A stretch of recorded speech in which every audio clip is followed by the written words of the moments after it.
Tonight's session is the third session of 4 on leading teams. We've talked about a number of important aspects of team leadership. We talked about how teams are the basis for a great deal of the work that goes on in the church, whether it's deacons or the nursery team or the youth team, building and grounds team, music team. The church is made up of teams that must work well individually and work well together in order for the work of Christ to be accomplished and executed well. We've come here to our third session, which is called Cultivating Character That Motivates. And what we want to do here is look at the character of the team leader as a means of moving the team along, getting others to come along and support the work that's underway. We'll look at the character that motivates others. Let me begin by asking you a question. Give some thought to this. Why do you follow Jesus Christ? Why do you follow Jesus Christ?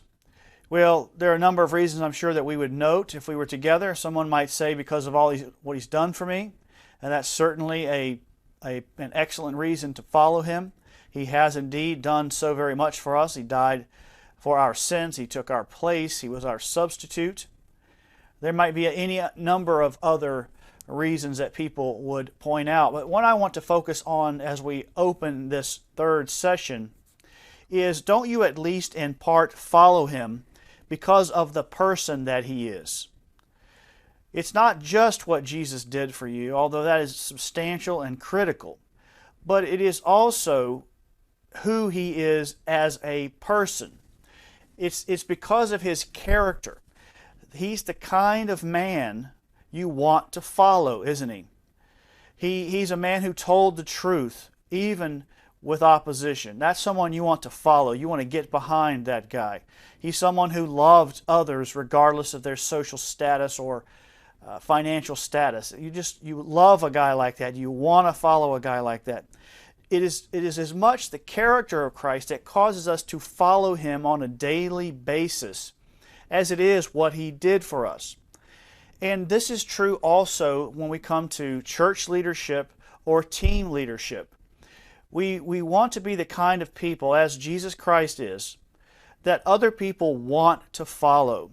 We want to have the kind of character that motivates others to get behind us, get on board with what we're trying to get them to do, and to do it. So that is what we want to take up this evening. And there are so many character traits that we could talk about. I mean, you could go through 50, easy. Just everything that Jesus was, we could look at and see a character trait that makes someone worthy of following. But I just want to pick on 3 tonight and talk about them, to especially focus on these for you this evening. The first character trait that makes a leader, a team leader, worth following or motivates others to follow him or her is an apostle-like work ethic. An apostle-like work ethic. And then we're going to talk about the second character trait that I think is important for leading teams and motivating others to follow you, and that is a love of productive change. That leaders will love productive change, and that will motivate others to follow them. And then finally, we want to look at a third trait, where the leader that masters time, someone who masters time, is someone that we want to follow. So let's look at these 3 character traits this evening as we get through our third session on leading teams. So the first character trait, an apostle-like work ethic. An apostle-like work ethic. Let's look at Paul's work ethic for a moment. He makes a statement in 1 Corinthians. He is really not bragging. He's simply stating the facts about his ministry. And in 1 Corinthians 15:10, he says this about his work ethic. But by the grace of God I am what I am, and His grace toward me was not in vain. But I labored more abundantly than they all, yet not I, but the grace of God which was with me.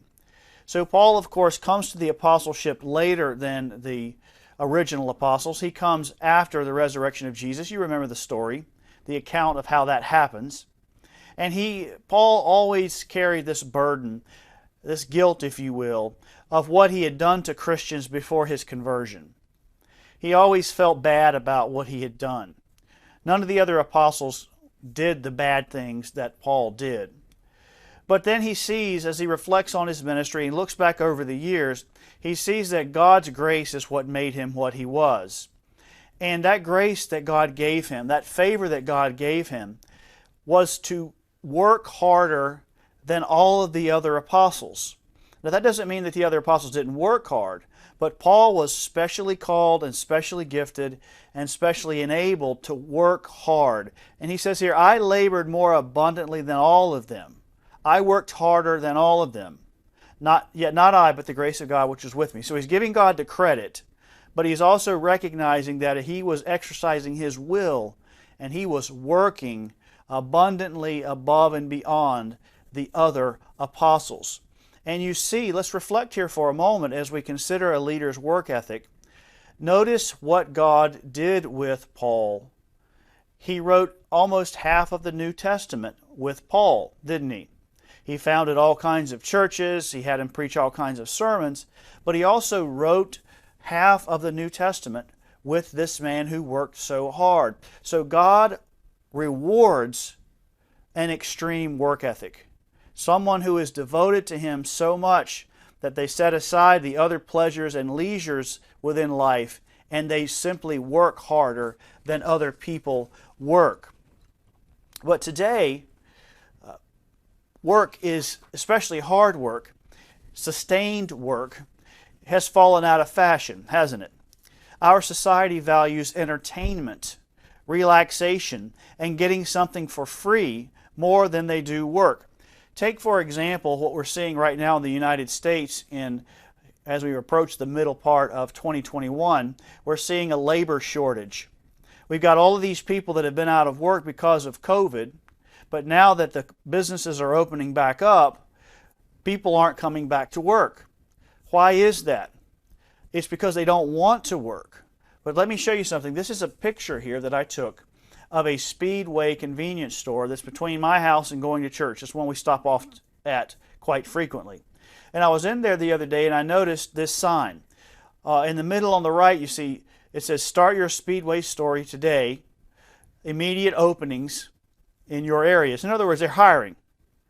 But then notice the sign to the left, the one in just white paper with the black text. It says, "Temporary store hours, 5 a.m. to 12 a.m. Sorry for the inconvenience." Well, as soon as I saw this, I know that this Speedway is open 24 hours a day. And so they're basically not open. They're not able to open for one of their shifts. So I walked in and I talked to the manager and I said, "Hey, what's going on? Why are you not open all night?" Not that I'm going to go there at 2 in the morning, but just trying to figure it out. And the manager said this: "Nobody wants to work too much free government money.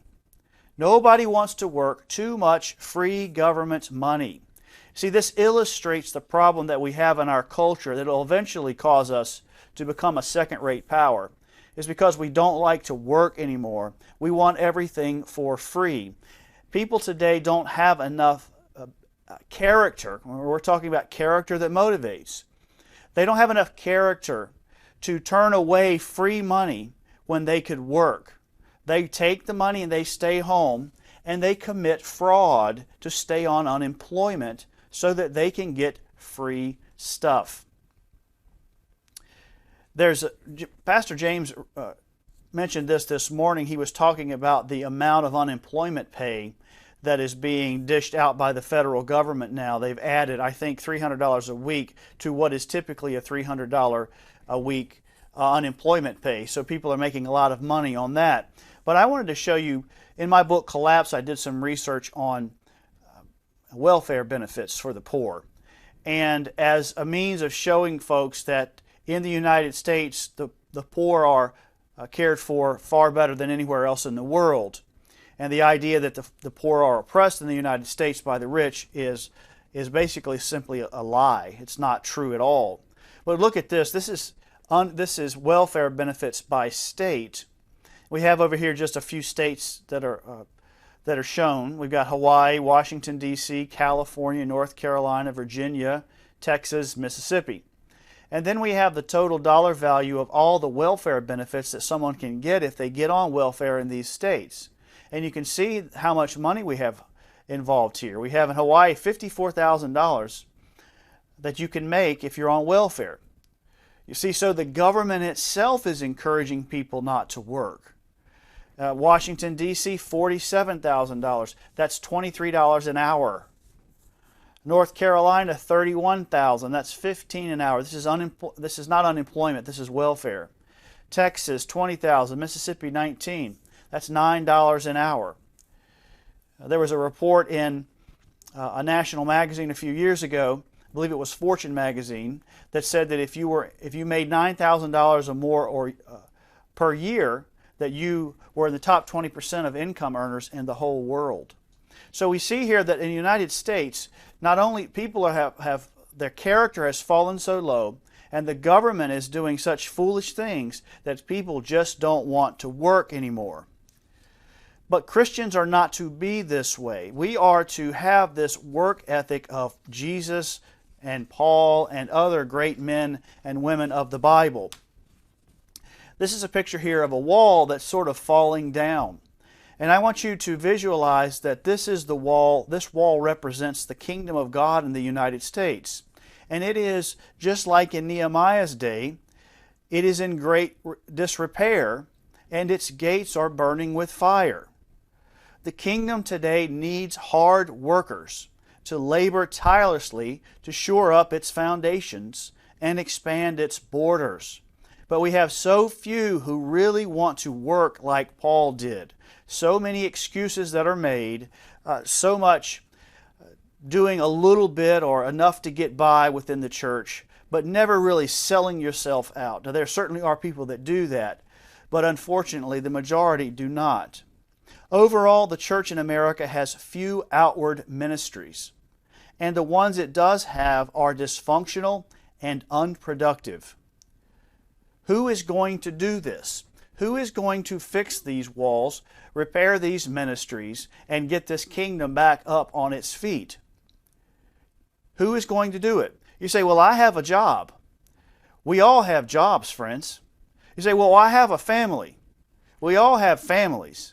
That's not an excuse. We have to get the work done in spite of the fact that we have jobs and in spite of the fact that we have families. That doesn't mean that we don't work at our jobs or we don't take care of our families, but that we are striving in spite of those inhibitors to labor tirelessly as Paul did.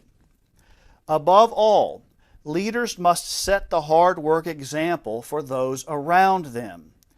It is such a discouragement for a Christian in a church to look at their pastor or pastors or their church leaders and see lazy men, see men that don't get anything done, see men that are always making excuses. Who wants to follow men like that? Nobody does. We simply won't do it. We have to be setting the example of hard work before our people, whether we're pastors and teachers or leaders of teams. The team leader should be the hardest working person on the team. And if you're not, you are not fulfilling all of your responsibilities. But one of the ways that you can do that, one of the ways that you can labor tirelessly, you can focus your hard work, is in preparation. Preparation. We spoke in a previous session about the importance of productive meetings for ministry teams. And I can tell you there is nothing more important to a church and its teams than productive meetings. But part of productivity in a meeting is related to how well prepared the leader is for those meetings. The leader has to be prepared for those meetings, so the leader needs to put in work preparing for a meeting. So let me walk you through a few things that I think you should focus on as you prepare for a meeting that can show your team the hard work, the work ethic that you have, and cause them to want to follow you and work hard and do that work. First of all, invest time in the meeting agenda. Invest preparation time in the meeting agenda. One of the reasons people don't like to go to meetings is sometimes they're not productive. They don't get anything done. Well, the reason you don't get anything done is you don't have an agenda. What are we going to try and accomplish here in this meeting? The leader should know that. The leader may get that information from other people within the team, say, hey, what do you think we need to talk about? What do you think we need to work on? But the leader has to be the one who sets that agenda and says, okay, of all the things that we have to do, these are the things we're going to focus on in this meeting, and this is what we're going to get done. If you come to a meeting and you're the team leader and you don't have a full agenda, if you just have one thing to talk about, you don't need to have a meeting. Unless it's a very big, complex thing that you need to spend a lot of time on. Every team should have 3 or 4 or 5 things to talk about in every meeting, because there are always things that need to be worked on. So in your preparation, as you're showing that example of work, invest time in preparation in the meeting agenda. And then secondly, invest time and work on collecting and organizing the materials that you need in your meeting. If you're going to talk about a new set of policies for the nursery or the building and grounds or whatever, then you need to have copies for everybody that are organized and collated and labeled so that everybody has what they need to get something done in the meeting. Remember, the goal is to be productive, to produce fruit for Jesus. So we need to spend some time. Do we need to print out some handouts? Do we need to print a written agenda, to print it out so everybody can have it? What do you need to take to the meeting to show that you are prepared so that your people can get done things that need to get done? And then always, as the leader, accomplish your to-dos from the previous meeting.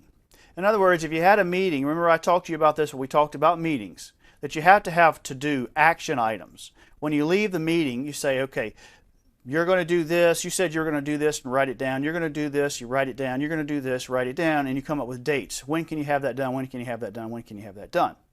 Well, part of the purpose of the next meeting is to make sure that the things that were decided from the first meeting are accomplished. It's an accountability measure.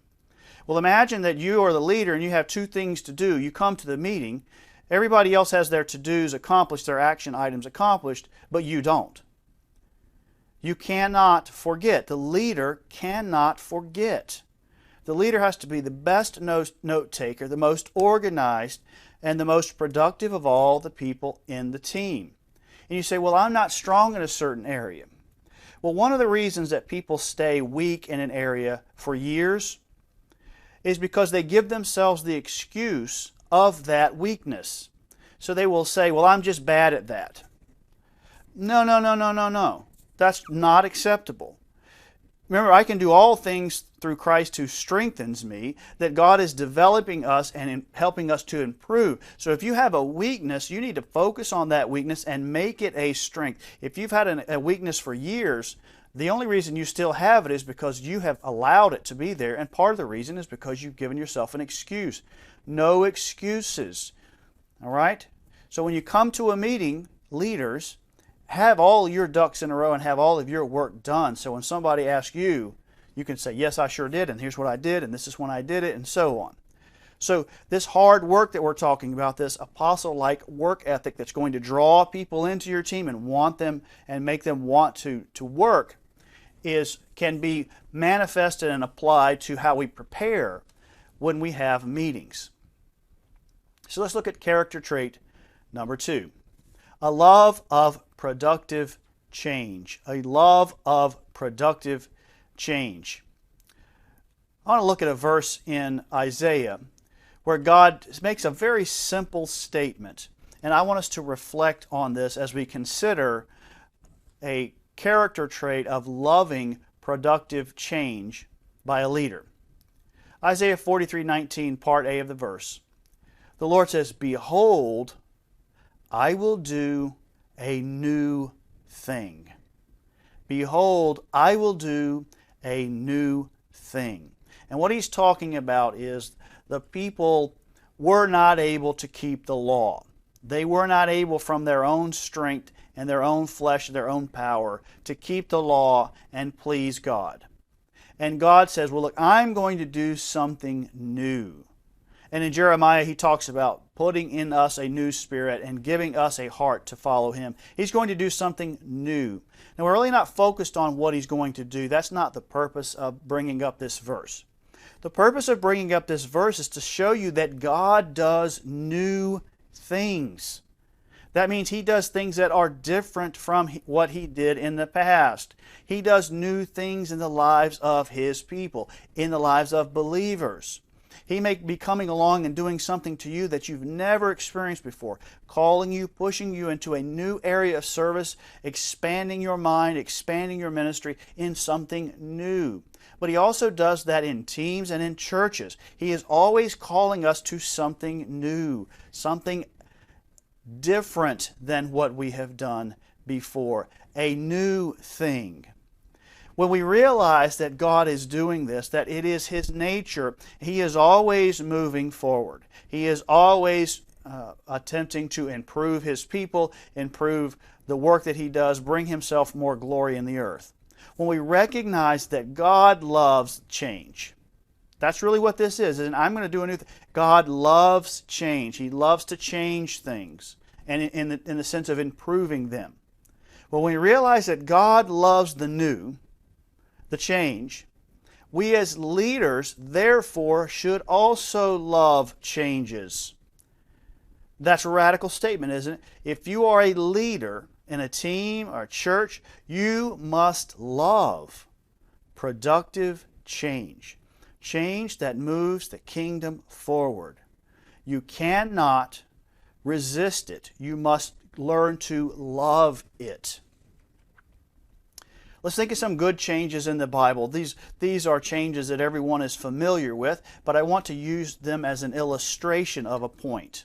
Let's look at some good changes in the Bible. Think about the change that God brought to Abraham when he called him out of Ur and sent him into Canaan. That was a change, wasn't it? But it was a good change. God was bringing about something good. Let's think about Israel and the Exodus. Was that a change? Was that different for them? Something that they had not experienced before? You bet it was. I mean, it was a radical change. But wasn't it a good change? How about this one? Let's be a little more personal. What about Ruth? Remember Ruth, Naomi? Remember Ruth's husband died, and Naomi and Ruth came back to Jerusalem or to Israel. And remember that Ruth ended up in Boaz's field. And so God changed Ruth's life from having a husband to losing that husband, from being in a foreign land to coming into Israel and then to meeting Boaz. Now, is that a change? It certainly is, and that's a good change. You see, God is in the business of bringing about good changes. But I want to deal with this excuse. We've talked about excuses earlier. This excuse that a lot of Christians have, and it's, you know, I've heard folks say that older people don't like change more than younger people don't like change, but I think there's a resistance to change throughout the church. It just depends on the type of change. Young people don't like certain types of changes, older people don't like certain types of changes. But this whole idea that people will just proclaim out loud, I don't like change. And so it's as if that matters. It doesn't matter if Abraham didn't like change. God is in the business of leading him, and God is going to change things for Abraham whether he likes them or not. It didn't matter that Israel didn't like the change of the Exodus. It doesn't matter at all. They are God's servants, they are his bondservants, they are his slaves, and if he wants to do a new thing with them, then this idea that I don't like change and therefore I'm going to resist it, or therefore I'm not going to participate in it, is complete sin. It is utterly sinful. It is an excuse that we have allowed ourselves to have so long that we actually carry that out and we don't change.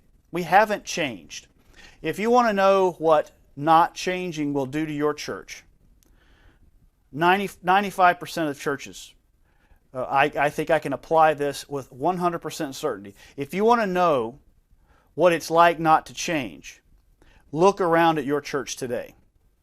That's what you get when you don't change. White hair, empty pews, no ministries, lost children, lost grandchildren. We've lost the culture. This is what you get when you don't like change. You want to resist it. You want things to stay the same.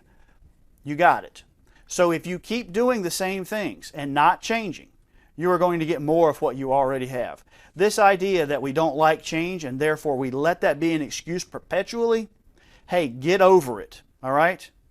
You're 60 years old, you're 70 years old, you're 80 years old. It's time to grow up and mature in the Lord and say, yes, I have trouble with change, but I am going to change because I am a disciple of Jesus and I have got to change to make His kingdom better. So let's stop talking about this thing where we say, I don't like change.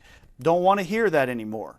You need to grow to like change because God is always behind the changes.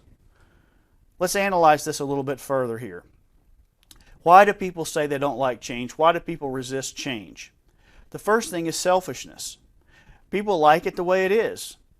They get used to things. They get used to the way the church works. They get used to the look of the sanctuary. They get used to the music. They get used to the same people.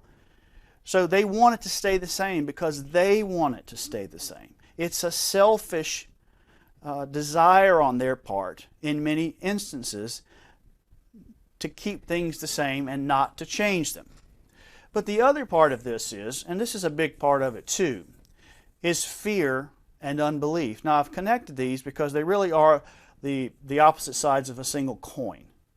Fear of change. What's going to happen if things change? I'm afraid of that unknown. You see, I know what things are like now, and even if I don't like them, I know them. But the unknown scares me to death. But fear is really, we talked about Abraham, we talked about Ruth, we talked about Israel in the Exodus. God was driving all of those changes, either explicitly or implied. In the case of Ruth, He was overarching in His providence, changing Ruth's life. All right, so if God is driving changes, if God truly controls all of your life, and if the church, if He's wandering around in the candlesticks just looking at us and amongst us all the time, Jesus is, then being afraid of changing when He's leading productive change is unbelief. It is a sin. It's a sin. It shows that you just really don't trust Him. Now, hey, we all struggle with this. I'm not looking down my nose. I'm simply saying you have to recognize what it is. Let's look at this verse here. This is a very common verse. Everybody knows it. But let's look at this and let's meditate on this fear of change for a moment. Romans 8:28. And we know that all things work together for good to those who love God, to those who are the called according to His purpose. Look at this. All things work together for good. I don't need to belabor it. You've heard the verse a million times. Now here's what I'm going to ask you. Do you really believe this or not? You say you do. You amen from the pews when the preacher talks about it. But then when it comes time to change something in the church or in your life, oh no, I don't like change. I don't want to change. Let's not change. Do you believe it or not? Are you going to live it out or not? I mean, it's time to put some shoes on your faith and start walking in it and trusting that God is leading the changes. And therefore, we should trust Him and grow to love the changes because we know He is good. And we know no matter what happens, He is ordering it for good for us. So we have to change the way we think about change. And we have to accept this radical idea that we as Christians can love change because the one behind the change loves us. So let's briefly hit 3 changes that move the kingdom forward. Or we'll look at 2 and then we'll look at one that we don't want to drive change. Changes that move the kingdom forward as a team leader. First of all, changes that improve current ministries. Those are changes that we need to love. We need to love these changes. On Thursday night this past week, we had a meeting between the music team and the sound team. And I was there to sort of facilitate the meeting. And Denise's team, the music team, and Asa is now a lead of the sound team. We all got everybody together. And the purpose of the meeting was to talk about how to organize and increase the flow and the transition in the morning worship service, so that when the sound team is playing background music, the sound team stops that music in time for Trish and the praise band to begin to play. And then when the choir comes up, what time do they come up? And then how does that connect to when Facebook Live happens from the sound team? You see, there are all of these little things that we needed to work on, that we've been having a few hiccups in our services. Nobody's doing anything wrong. Nobody's doing anything bad. It was just simply that we had not communicated enough and worked out all the details. And this morning, it was wonderful. It was so smooth and just leaps and bounds better, and I just was so pleased with it. And I know everybody, if you didn't pay attention in the congregation, if you think about it, boy, it was good. But you see, those changes that we made, okay, don't do this until I do that. And then when this happens, let's do this. And we need this cable run from here to there. Those are improvement changes. And we constantly want to be making those, always making those changes. Those are the kind we should love. And I got to tell you, I know I'm a little bit of a nerd on this, I guess. But I came home and I was in such a good mood, because I knew we had improved the ministries. I knew we had. And even though I figured, we'll probably make a few more mistakes along the way, we always, we'll have to fix those as we go. Boy, we took big steps forward, and that made me feel so good. Even though I can't sing, and I don't know too much about a soundboard, the fact that we were making improvements was just a joy to me. I was rejoicing in that. The second change that we want to make, that we want to be in love with and really rejoice in and look forward to, is when we start new ministries to meet new needs. That's a change that we need as a congregation and as a people to begin to love those changes. One of the things that we're doing now is Brother Stan has come on board to head up our security team, and we've been talking about a physical space for the security team to operate, because right now there's not enough room in the sound booth for somebody running Facebook Live, somebody running security cameras, and somebody running the soundboard. There's not enough room. So one of the changes that we've been talking about with the facilities team and with the deacons is putting on the other side of the sanctuary another little booth that will just focus on security. And we're still working out all the details for that. But that's a change. So when you hear the pastor talking to you about what we're planning and what we're trying to do, don't let that resistance inside come fear. Oh, what's it going to look like? Oh my goodness, this is terrible. No, see that we're moving forward and we're making the changes that help meet new needs. Today we've got to keep the congregation safe. It's just the way we've got to do it. So we have these two changes that we want, these kinds of changes that we want to embrace. But there's a kind that we don't want to embrace. And that is to resist a change, or to, to limit the change that we make based on a tradition that we have. In other words, we're trying to make a change and move forward, but we limit what we do because of a tradition that we want to preserve. Let me give you an example. Let's say that eventually the leadership in the church wants to put TV monitors in the sanctuary, to put announcements on, to put points from the sermons on, or illustrations from the sermon, to put music up, whatever the case is. And let's say that in talking about making that change, which is going to help teach people, help reach people, and all of that, let's say that someone says, well, look, I don't like it when we put the words of the verses on the screen. I want people to look in their Bibles. That is an alteration to the plan that we should resist. We should not limit the use of this tool because of a tradition that someone has in their own mind. What does it matter if we're reading it off the book or if we're reading it off the screen? It's still God's Word. Where in the Bible does it tell us you cannot put my word on a screen? You see, that's a tradition. Someone is trying to preserve the old way. Or someone might say, well, we don't want to put the words of the songs on. We want people to read out of the hymnals. Why? Why would we limit the music team and say you can't put words on a screen simply to preserve this tradition of looking down at a book. If you want to look at the book, fine, look at the book.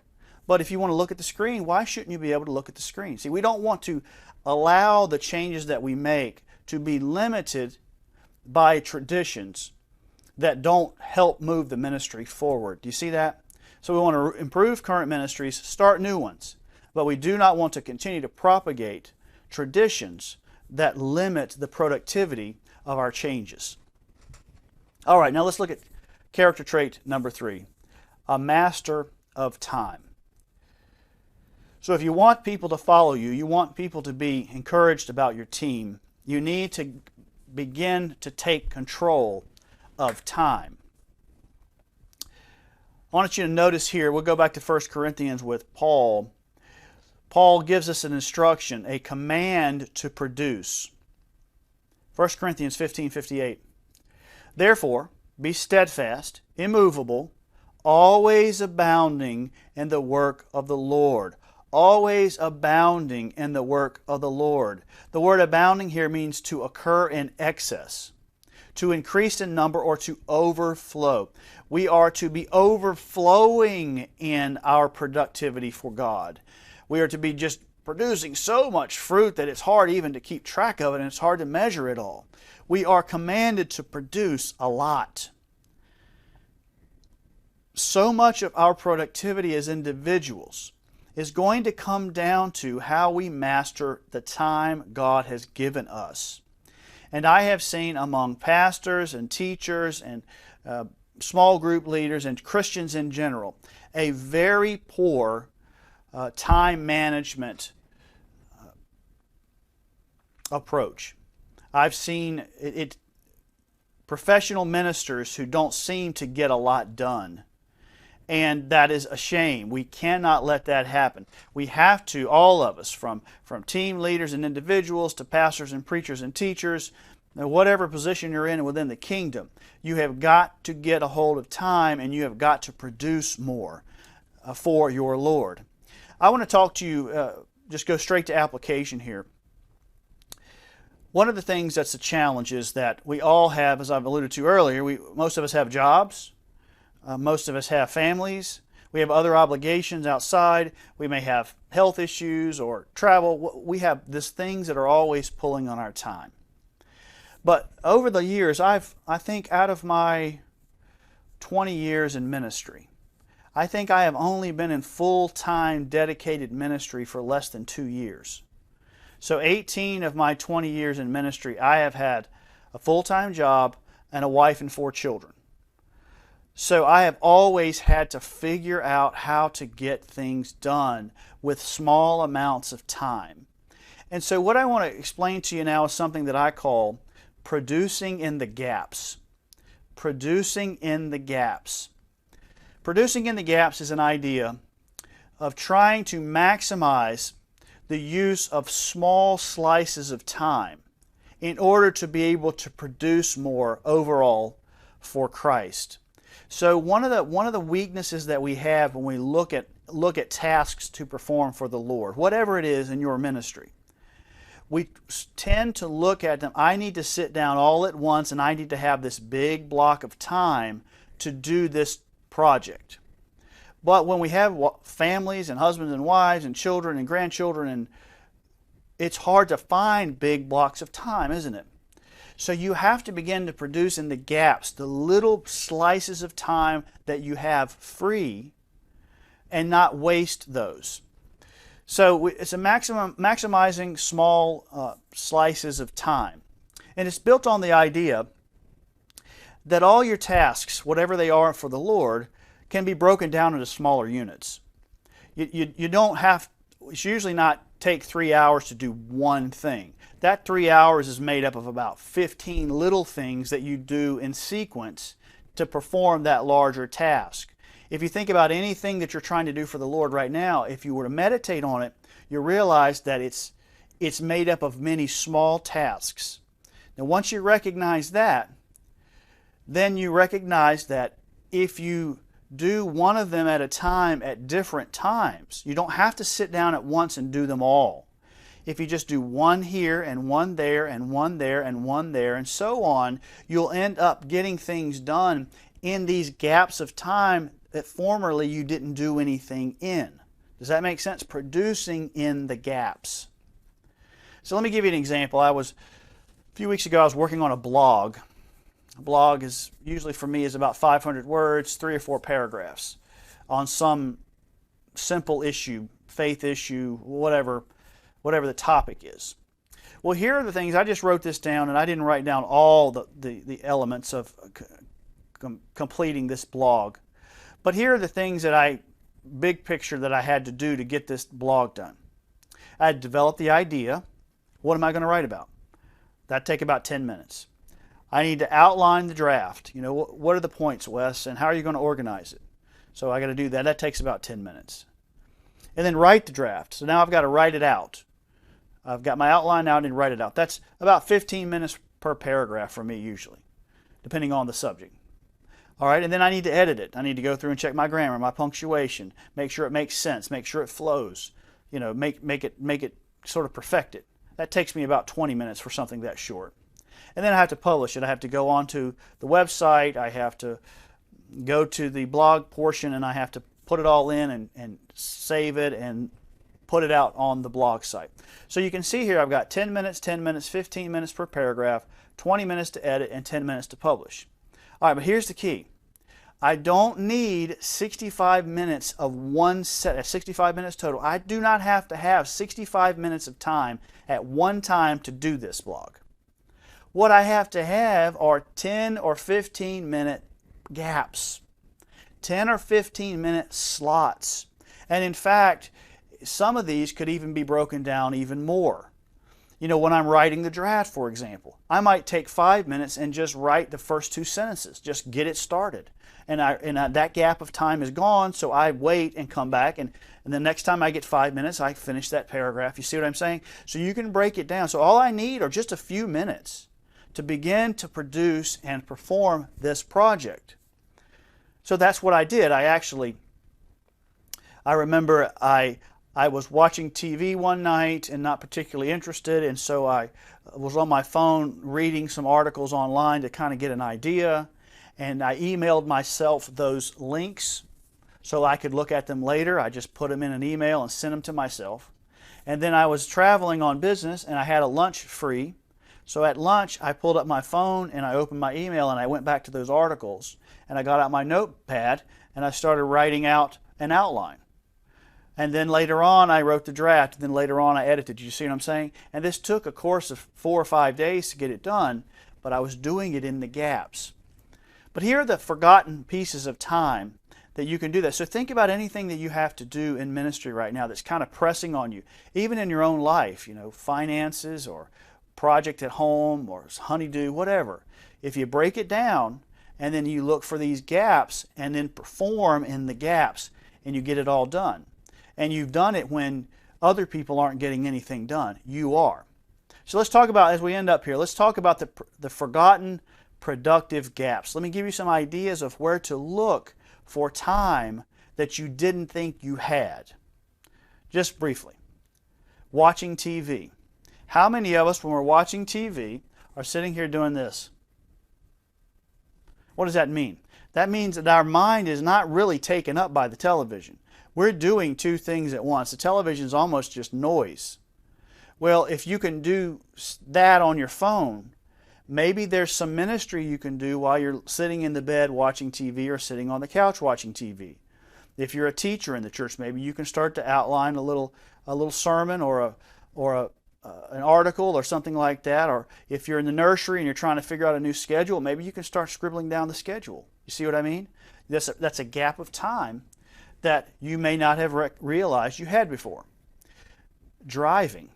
Driving is a wonderful, wonderful time to get things done. Whether it's prayer to God, meditating on an idea, trying to solve a problem, just using your mind. You're just sitting there and you're driving. Tons of time driving. Use that time. That's a gap. Anytime you are waiting, anytime you have to wait, if you're waiting in traffic. I know Maddie, she works in Mount Pleasant, my oldest daughter, and she's got about a 40-50 minute drive depending on traffic. Well, she listens to audiobooks. So when she's riding and she's waiting in traffic, she's listening to an audiobook. She's learning something. So that's producing in the gaps. If you're waiting at the doctor's office, well, what you have to do if you're going to do that is you have to be prepared to do your work. So when I left on the trip, when I was working on my blog, I took the notes that I had written on my blog, I took my laptop, I took a notepad and pen. I had everything that I needed to be productive if a gap manifested itself. So I can say, Lord, I had a cancellation. Let me pull over here to this convenience store and let me get out my laptop, and maybe I can start writing this blog right now. You see, you have to be prepared. And I keep a pad in my car with a pencil. I always have something to write on. I'll show you here. I think I brought it. Yeah, I did. I have a pad. I pulled this out of my car. I keep this pad between the seats in a little box that you can open and store things in. I keep a pad and a pen.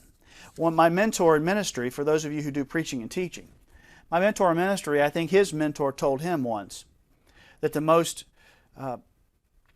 destructive thing you can ever lose is an idea. If you get an idea, write it down, because you might not get that idea again. You might not remember that idea again. But you have to be prepared when you're driving, when you're waiting, so you can get things done in those gaps. If you don't have your materials there, then you can't do anything even if you wanted to. Lounging around. Maybe you're sitting on the couch just goofing off 10 minutes before dinner. That's a gap. That's a gap. Now, are we going to produce for the Lord or not?